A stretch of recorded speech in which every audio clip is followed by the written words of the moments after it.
until the current period, or until the last 30 years. It was conventional wisdom, both in science and theology.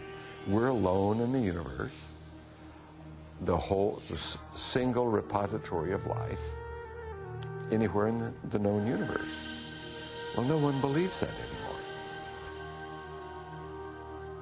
In 1961, astronomer and astrophysicist Dr. Frank Drake devised the Drake equation, which calculates the number of worlds with intelligent life capable of technologically communicating with us. According to Drake's own calculations, there are 10,000 communicative civilizations in the Milky Way galaxy. 4 decades later, the Drake equation has been greatly expanded on by Dr. Amir Axel, best-selling author and associate professor of mathematics and statistics at Bentley College, Massachusetts.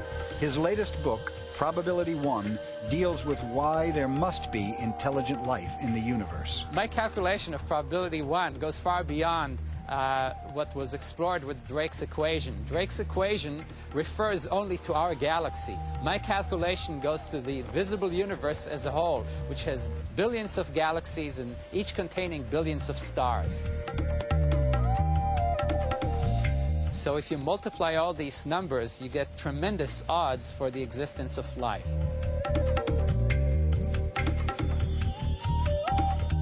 I think one of the main changes that has taken place in recent years in astronomers' views of whether or not there might be other civilizations elsewhere in the universe has to do with the fact that we've discovered dozens of other planetary systems around other stars. Now, in most cases, the planets are giant planets like Jupiter, not the kind that would harbor life. But where there are those kinds of planets, there are likely to be other planets, too, in those solar systems. And so we're optimistic these days about life elsewhere.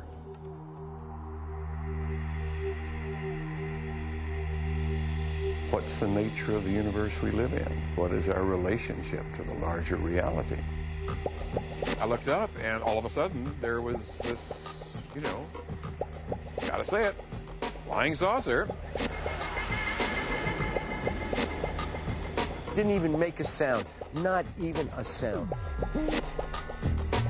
A little bit of swamp light appears here. It goes out. Another one appears over here. That goes out.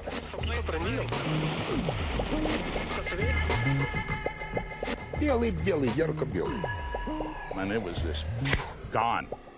He said, pussy, I saw one, but I don't know where it just disappeared. There's nothing to hide. There's nothing to hide at all.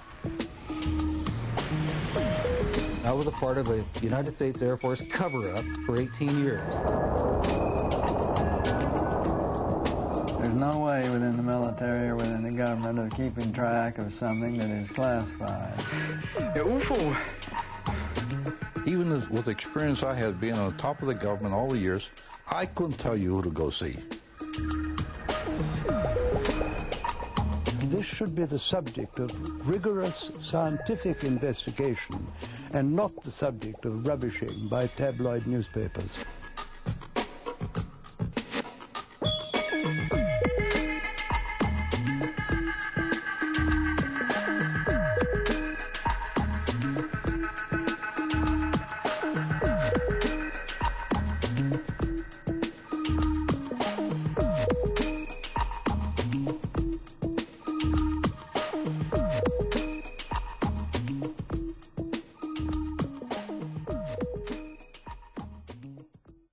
I am here to discuss the so-called flying saucers.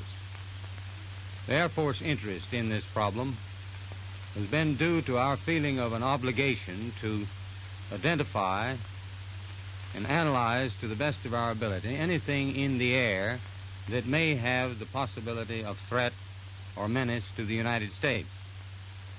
In pursuit of this obligation, since 1947, we have received and analyzed between 1,000 and 2,000 reports.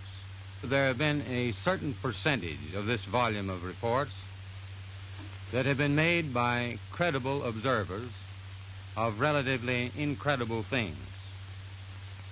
It is this group of observations that we now are attempting to resolve. For the last 50 years, 95% of all UFO incidents have been explained in down-to-earth conventional terms. These explanations include misidentified aircraft, weather balloons, atmospheric phenomena, light aberrations, mass hallucinations, hoaxes, and swamp gas. However, these explanations cannot be applied to the remaining 5%.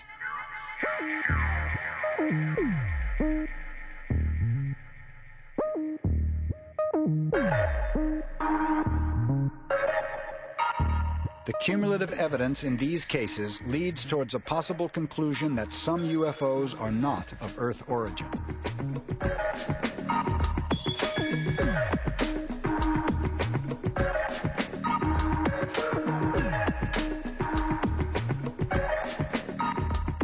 In this documentary, we will present unexplained cases from around the world, investigate 50 years of official contradictions and denials, and put forth possible reasons for secrecy. We will examine scientific theories on interstellar travel and discuss the current movement for official disclosure on a subject that has primarily been considered unworthy of serious investigation.